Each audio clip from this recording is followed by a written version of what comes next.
What happens when Hollywood royalty meets Bravo royalty, and the gloves come off? You won't believe what unfolds when Meghan Markle sits down with Andy Cohen for what was supposed to be a career-boosting appearance, only to have it spiral into one of the most explosive confrontations in late-night television history. The Duchess thought she could control the narrative, but she had no idea what she was walking into. The tension was palpable from the moment Meghan Markle stepped onto the Watch What Happens Live set. Dressed in an immaculate cream blazer that probably cost more than most people's monthly rent, she carried herself with that familiar air of calculated confidence that had become her trademark since leaving the royal family. But tonight, something felt different. Andy Cohen, seated behind his signature desk with that knowing smirk playing at the corners of his mouth, had clearly done his homework. Welcome back to Watch What Happens Live. I'm Andy Cohen, and tonight we have the Duchess of Sussex herself, Meghan Markle, Andy announced to the studio audience, his voice carrying just the slightest edge that seasoned viewers would recognize as a warning sign. The applause was polite but not thunderous, and Meghan's smile seemed to tighten imperceptibly as she settled into the guest chair. Thank you so much for having me, Andy. I'm thrilled to be here, Meghan replied, her media-trained voice smooth as silk. But those who knew her tells could see the slight tension in her shoulders. She crossed her legs with practiced elegance, clearly expecting the softball questions that had become standard fare during her carefully orchestrated media tour. Andy leaned back in his chair, swirling his signature cocktail with deliberate casualness. So, Meghan, let's dive right in. You've been making quite the rounds lately talking about your new projects, your life in California. But I have to ask about something that's been on everyone's mind. He paused, letting the silence stretch just long enough to make her uncomfortable. There's been a lot of talk about your relationship with your father, Thomas Markle. He's been pretty vocal in the press lately. The shift in Meghan's demeanor was instantaneous. Her perfectly applied smile faltered for just a fraction of a second before snapping back into place, but the damage was done. Andy had struck the first nerve of the evening, and everyone in the studio could feel it. Well, Andy, as I've said before, family relationships can be complicated, Meghan began, her voice maintaining its measured tone, but with a slight edge creeping in. I think it's important to focus on moving forward and the positive work we're doing with Archewell rather than dwelling on tabloid narratives. Andy nodded slowly, but his expression suggested he wasn't about to let her pivot so easily. But these aren't just tabloid narratives, are they? Your father has been consistently trying to reach out. And from what I understand, he wasn't even invited to your wedding. That seems pretty definitive to me. The studio audience shifted uncomfortably in their seats. This wasn't the typical celebrity puff piece they were used to seeing on late-night television. Meghan's jaw tightened almost imperceptibly, and she leaned forward slightly, a gesture that body language experts would later analyze as defensive positioning. I think there's a lot of misinformation out there about my family situation, Meghan replied, her voice now carrying a warning tone that anyone who had followed her legal battles with the British press would recognize. My father made choices that put my safety and the safety of my new family at risk. Working with the tabloids, staging photographs, speaking to reporters without my knowledge or consent. Those aren't the actions of someone who has their daughter's best interests at heart. Andy raised an eyebrow, clearly sensing blood in the water. But he's also said publicly that he feels you've cut him off completely. He's mentioned wanting to meet his grandchildren, your children, with Harry.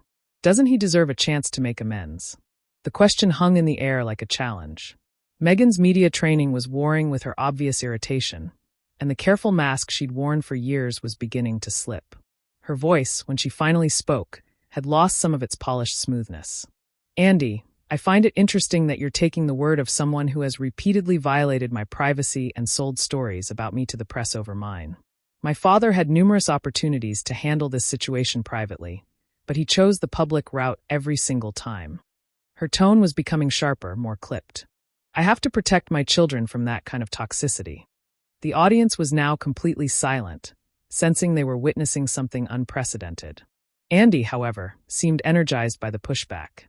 He leaned forward, his expression a mixture of journalistic curiosity and barely contained excitement at having cracked through her carefully constructed facade. I'm not taking anyone's word over anyone else's, Andy replied, his voice taking on that particular tone he reserved for celebrities who thought they could control his show.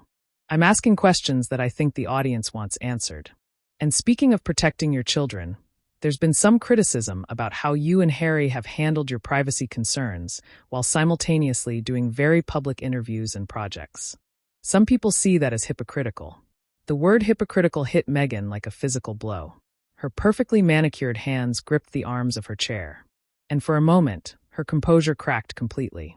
The woman who had faced down the British tabloids and emerged victorious in court battles was suddenly faced with an opponent she hadn't fully prepared for. An interviewer who wasn't intimidated by her title or her legal team. That's a completely unfair characterization, Meghan shot back, her voice rising slightly above its carefully modulated tone. We've been incredibly selective about when and how we share our story. Everything we've done has been about correcting the record and fighting back against years of lies and racist attacks from the British media. Andy's eyes lit up at the mention of racism, clearly recognizing another avenue to explore. And I absolutely support your right to fight back against racist coverage. But some critics have pointed out that you seem to invoke racism, specifically when other criticisms don't stick. Even Piers Morgan has said, "Don't," Meghan interrupted, her voice sharp as a blade. "Don't you dare quote Piers Morgan to me. That man has been obsessed with me for years, and his behavior has been borderline stalking. The fact that you would even mention his name in this context shows exactly what kind of interview this really is." The studio had gone dead silent. This was no longer a celebrity chat. This was a confrontation.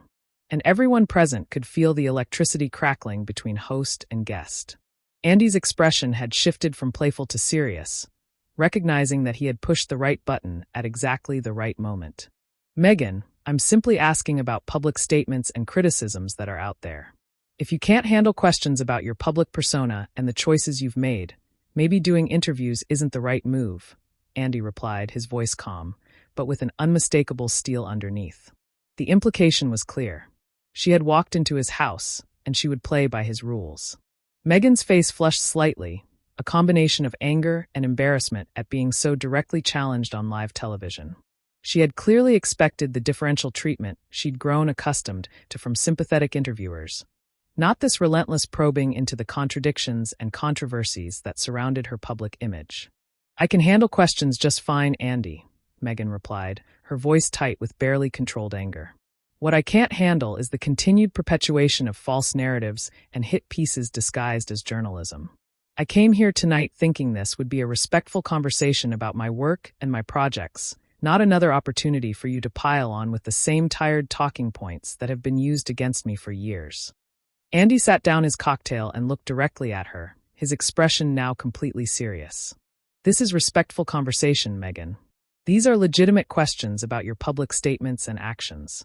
If you find them uncomfortable, maybe that says something about the positions you've taken rather than the questions I'm asking." The commercial break that followed felt like the calm before a hurricane. During the brief intermission, Meghan could be seen adjusting her blazer with sharp, agitated movements while Andy conferred quietly with his producers. When the cameras rolled again, the atmosphere in the studio had somehow grown even more charged. "Welcome back to Watch What Happens Live," Andy announced, his voice carrying a dangerous undertone that regular viewers knew meant someone was about to get eviscerated. "We're here with Meghan Markle, and we were just discussing some of the public criticism surrounding her media strategy." He turned to face her directly, and the smile on his face was anything but friendly. "Now, Meghan, I want to talk about something that's been bothering a lot of people. You and Harry did that massive Oprah interview where you made some pretty serious allegations about the royal family. But since then, several of your claims have been, let's say, questioned." Meghan's entire body tensed. This was the minefield she had hoped to avoid, but Andy was walking straight into it with the confidence of someone who had done his research and wasn't afraid to use it. "I stand by everything we said in that interview," Meghan replied, her voice ice cold. "Every single word was the truth. And frankly, I'm tired of having to defend our lived experience to people who weren't there and have no idea what we went through." Andy leaned back, clearly relishing the moment. "But that's just it, Meghan. Some of your lived experience doesn't seem to match up with documented facts. For instance, you claimed you and Harry were married 3 days before the royal wedding in a private ceremony. But the Archbishop of Canterbury himself later clarified that what you had was a private exchange of vows, not a legal marriage. That's a pretty significant distinction." The color drained from Meghan's face.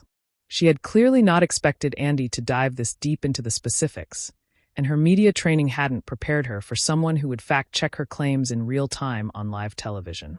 "That's semantics," she shot back. But her voice lacked its earlier conviction. "The important thing was the spiritual and emotional commitment we made to each other. The legal ceremony was just for the public." "Semantics?" Andy's eyebrows shot up. "Meghan, you literally told Oprah that you got married 3 days before. Those were your exact words. And when the head of the Church of England has to publicly correct your statement, that's not semantics. That's a factual error at best and at worst." He let the sentence hang in the air. "At worst, what?" Meghan snapped, her composure finally beginning to crack in earnest. "What exactly are you implying, Andy?" The studio audience was now completely riveted. This had gone far beyond typical celebrity gossip and had entered the realm of journalistic confrontation. Andy's expression was serious, almost prosecutorial. "I'm not implying anything, Meghan. I'm stating facts. And the fact is you made claims in that interview that were demonstrably false. The timeline you gave about when you supposedly had your passport and keys taken away doesn't match with documented royal engagements you attended. Your claim about not knowing anything about Harry or the royal family before you met is contradicted by your own social media posts and interviews where you talked about Princess Diana and the royal wedding." Each point hit Meghan like a physical blow. Her carefully constructed narrative was being dismantled piece by piece on live television, and she was clearly struggling to maintain her composure. "You're cherry-picking details and taking things out of context," she protested. But her voice was now shaking with barely controlled rage. "You're doing exactly what the British tabloids did, twisting my words and ignoring the bigger picture of institutional racism and the mental health crisis I was going through." Andy's expression didn't soften. If anything, he seemed to sense weakness and pressed harder. "I'm not twisting anything, Meghan. I'm quoting you directly. And speaking of mental health, you claimed in that interview that you were denied help when you reached out, but multiple royal correspondents have since revealed that the palace has an extensive support system for family members, including mental health resources. Are you saying that entire system was kept secret from you specifically?" The question was devastating in its precision. Meghan's face had gone from pale to flushed, and her hands were visibly trembling. She was clearly out of her depth, facing an interviewer who had done his homework and wasn't intimidated by her victim narrative. "Those royal correspondents are mouthpieces for the institution," she replied, her voice rising. "Of course, they're going to defend the system. You have no idea what it was like to be trapped in that situation, to have your every move monitored and controlled. But you weren't trapped, were you?" Andy shot back. "You left. You made the choice to step back from royal duties and move to California. You had agency throughout this entire situation. Yet, you continue to present yourself as a victim with no options." The word victim seemed to trigger something primal in Meghan. Her eyes flashed with genuine anger, and for the first time all evening, her media training completely abandoned her. "How dare you?" she hissed. "How dare you sit there and minimize what I went through? You have no idea what it's like to have an entire institution turn against you. To have the press write lies about you every single day, to fear for your safety and the safety of your unborn child." Andy remained unmoved by her emotional outburst. "I don't minimize anything, Meghan. But I also don't think being asked legitimate questions about inconsistencies in your public statements constitutes an attack. You've built a media empire on your royal experience and your grievances against the institution. If you're going to profit from that story, you should expect it to be scrutinized." The word profit was like a red flag to a bull. Meghan's face contorted with fury, and she leaned forward aggressively in her chair. "Profit," she spat. "We've used our platform to highlight important causes and give voice to the voiceless. Everything we've done has been about service and making a positive impact on the world." Andy's laugh was short and humorless. "Service? Meghan, you signed a $100 million deal with Netflix. You have podcast deals, book deals, speaking engagements that command six-figure fees. Your service has made you incredibly wealthy. Let's not pretend this is all altruistic." The studio had gone dead silent again. But this time, the energy was different. The audience could sense that something fundamental had shifted, that this confrontation had reached a point of no return. Meghan's face was now bright red with rage and humiliation. "Our success doesn't negate our commitment to service," she replied through gritted teeth. "And frankly, I find it interesting that a man who built his career on gossip and celebrity drama is lecturing me about authenticity and public service." It was a low blow, and everyone in the room knew it. Andy's expression darkened considerably, and his voice took on a tone that his regular guests knew meant they had crossed a line. At least I'm honest about what I do, Meghan. I don't pretend to be saving the world while cashing checks and settling scores with my family on international television. I don't claim to want privacy while doing tell-all interviews and reality shows. The tension in the studio was suffocating as Andy and Meghan stared each other down across the desk. The audience sat in stunned silence, witnessing what would undoubtedly go down as one of the most explosive celebrity interviews in television history. "You know what, Meghan?" Andy said, his voice dropping to a dangerously quiet level. "Since we're being honest here, let's talk about the real elephant in the room. Your pattern of burning bridges with everyone who doesn't give you exactly what you want." Meghan's eyes widened in shock and fury. "Excuse me. Your father, your half-sister, your former friends, the royal family, former staff members who've all spoken out about working with you. At what point do you look in the mirror and ask yourself if maybe you're the common denominator in all these fractured relationships?" The question hit like a nuclear bomb. Meghan's mouth fell open, and when she finally found her voice, it was shaking with rage. "How dare you suggest that I'm responsible for other people's betrayals? These people sold me out for money and fame. They couldn't handle my success." Andy leaned forward, his eyes blazing. "Or maybe they couldn't handle your behavior. Your former best friend, Jessica Moruni, your father, palace staff. They all tell the same story about someone who demands absolute loyalty, but gives none in return. That's complete nonsense." Meghan shot back, but her voice cracked. "My father chose the tabloids over his own daughter. The palace staff leaked stories about me to protect other members of the family. Did they?" Andy challenged. "Or did they finally get tired of being blamed for everything while you played the victim? Because from where I'm sitting, it looks like you've turned victimhood into a brand, and anyone who questions that narrative gets thrown under the bus." Meghan's hands were clenched into fists. She was clearly struggling to maintain any semblance of composure. "I will not sit here and let you psychoanalyze me based on tabloid gossip," she hissed. "You don't know me, and you certainly don't know what I've been through." Andy's smile was razor-sharp. "But I do know what you've said publicly, and your version of events keeps changing.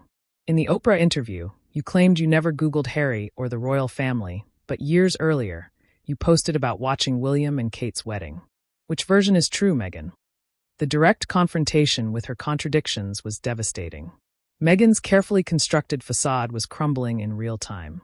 "Those are completely different contexts," she stammered, but her voice lacked conviction. "I may have been aware of major royal events, but I didn't research Harry specifically." "But that's not what you said." Andy pressed relentlessly. "You painted yourself as this naive American who stumbled into royal life completely unprepared.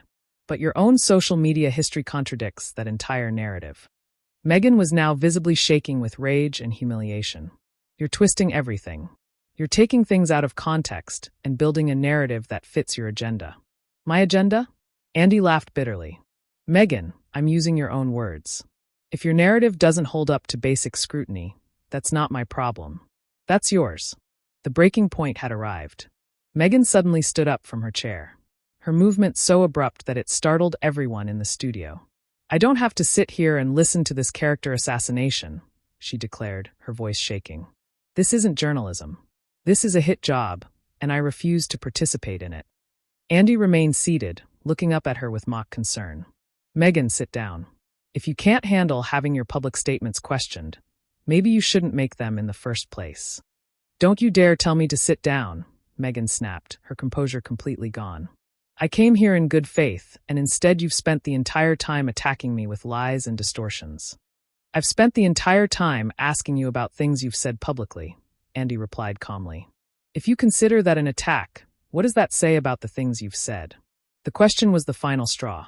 Meghan's face contorted with rage, and she took a step toward the desk. "You know what this is really about?" she shouted. "This is about a bitter man who makes his living tearing down successful women.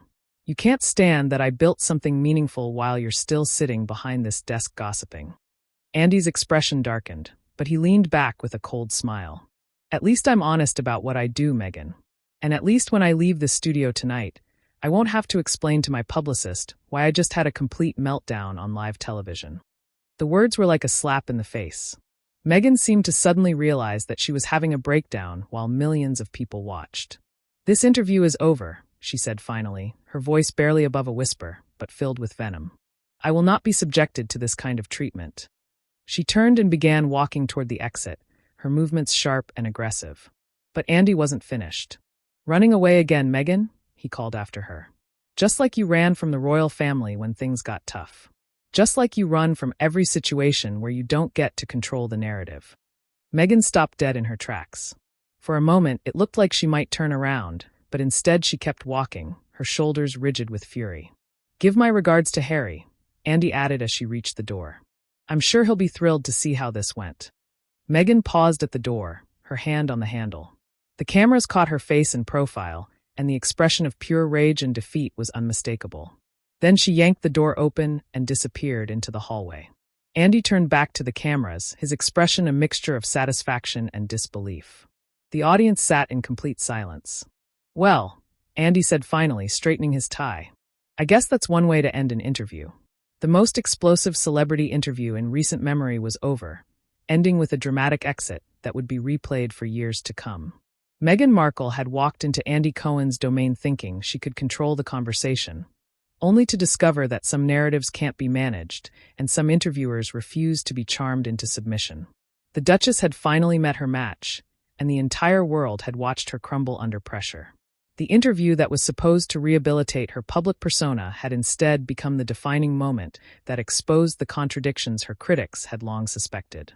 This was a battle that Meghan Markle had not only lost, but lost spectacularly and on the biggest stage possible.